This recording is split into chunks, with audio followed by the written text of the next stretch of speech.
Welcome to the virtual Sekite Tenpachido Hall, home to Kodan storyteller Kyokudo Nanshin. Tonight we are starting a new Kodan series covering over 300 years of history on Japan's relationship with the rest of the world. That's right, announcer! Good evening, everyone. For tonight's Kodan tale, we're starting with Europe's, more specifically Spain and Portugal's, golden age of discovery when they suddenly show up in Japan's Sengoku Period. Of course, this time in Japanese history is very chaotic and violent, so what do the Europeans do? We'll find out in tonight's Kodan tale, the events that lead to Japan's Sakoku. Well, it says it right there in the title, doesn't it?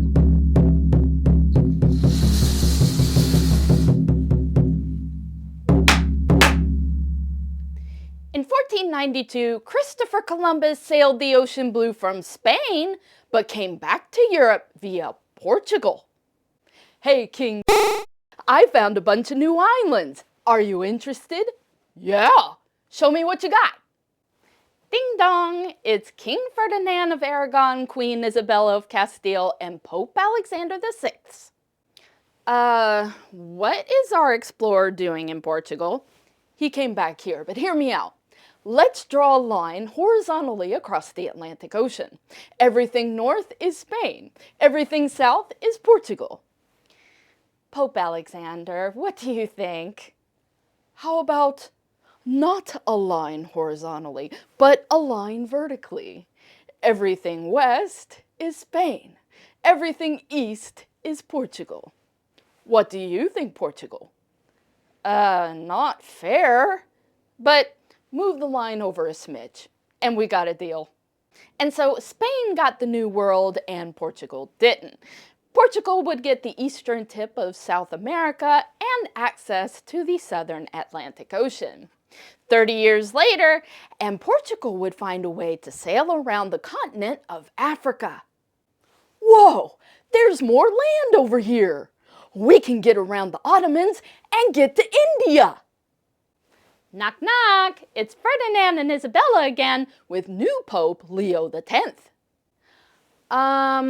Portugal, that land is technically ours, is it not? Your Holiness, what do you think? Your last agreement did not wrap around the globe. So let's draw another vertical line through this country not yet discovered yet, but will be discovered soon. What do you think, Portugal? Sure, I like it. In a nutshell, I've just simplified the treaties of Tordesillas and Zaragoza. Now this is really important because when Japan is finally discovered, the Portuguese could only be in western Japan while Spain got the rest of Japan. In 1543, Japan is right smack dab in the middle of the Sengoku period, which made the arrival of the Portuguese extremely lucrative. So we can give you guns, cannons, ammunition, anything you need to be successful in your wars. We can even give you ships. What would you want from us? Well, you have prisoners from your wars, don't you? Let us take them off your hands. We'll make sure they get put to some good use. And so Japan is linked with the slave trade. Thousands of Japanese people are shipped all around the world, mainly for the Europeans' pleasure. Makes you feel icky, doesn't it? On August 15th, 1549, the first Jesuit missionary to Japan, Francis Xavier, makes landfall on Kagoshima.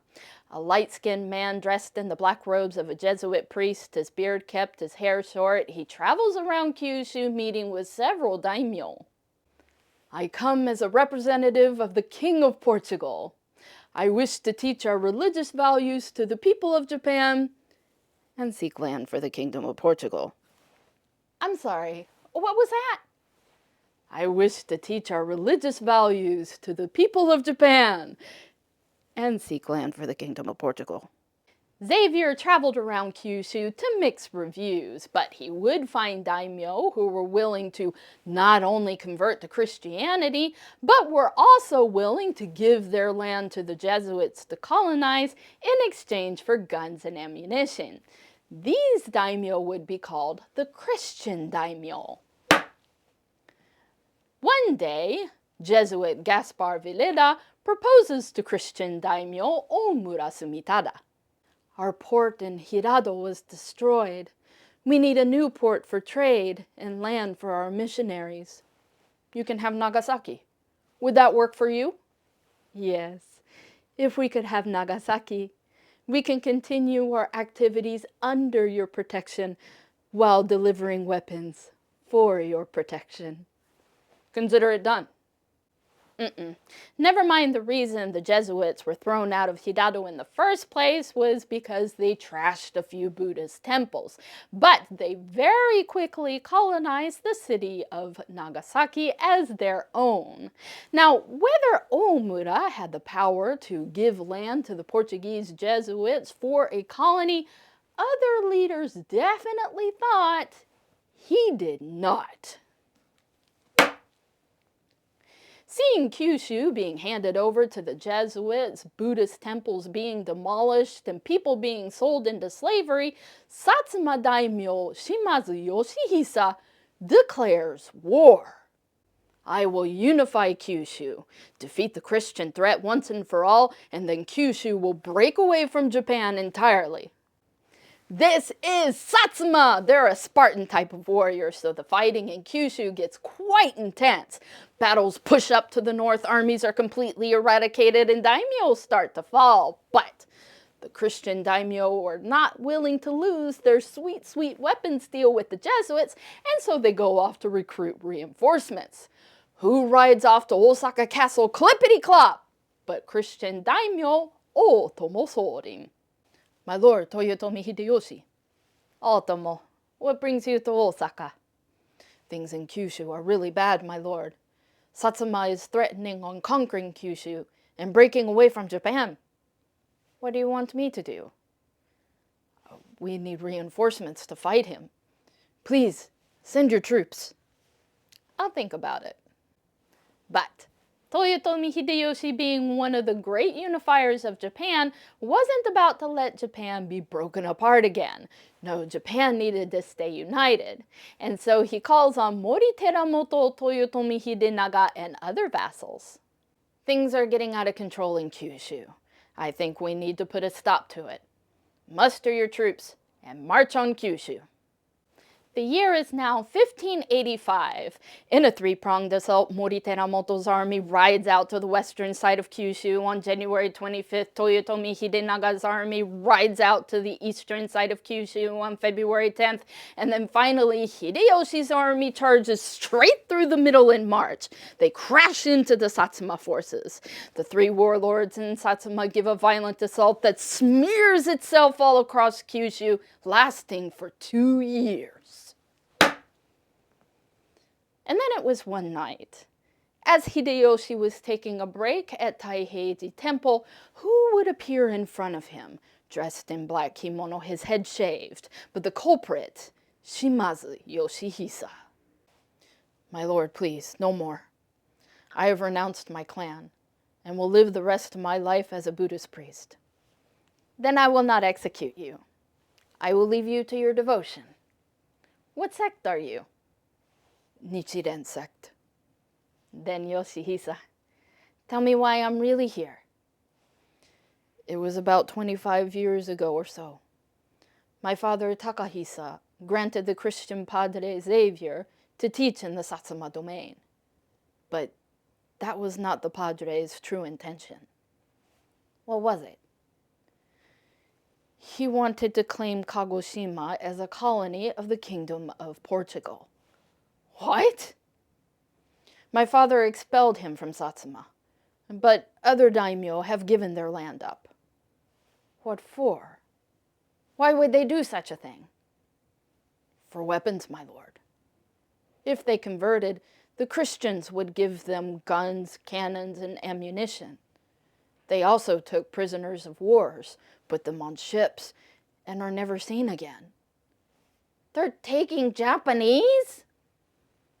The threat has gotten so out of control that I thought Japan would be overrun. I tried to stop it. Where is the Christians' main port now? It's in Omura's domain, in Nagasaki. Is Omura Christian? Yes, he is. Perfect. After Yoshihisa leaves, Hideyoshi calls on his commander. I'm leaving for Hakata, but before we go there, I would like to take a small detour to Nagasaki. Yes, my lord.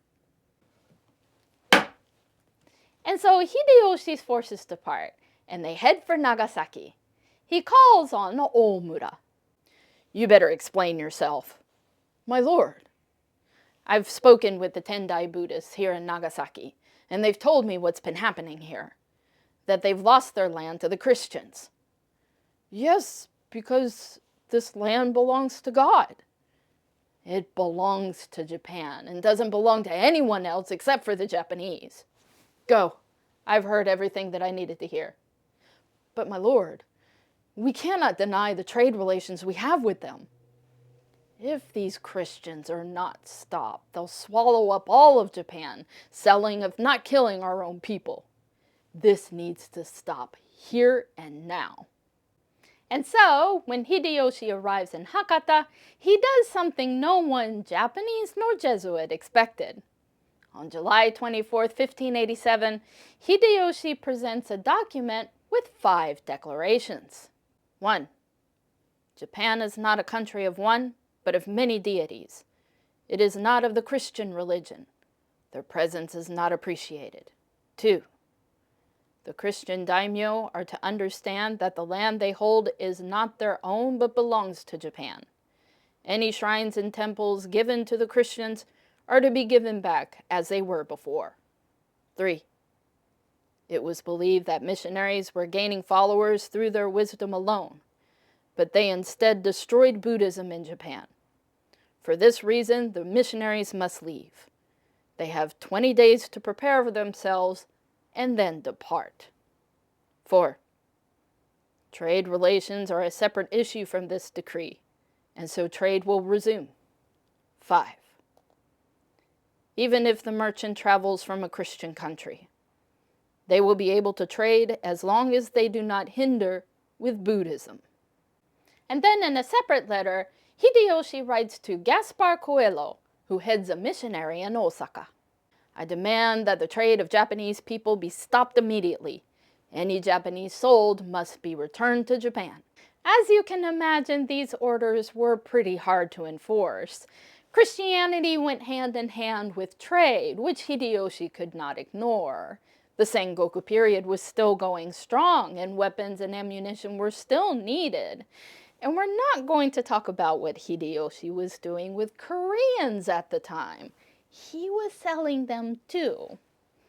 Hideyoshi would pass away without the problem completely dealt with.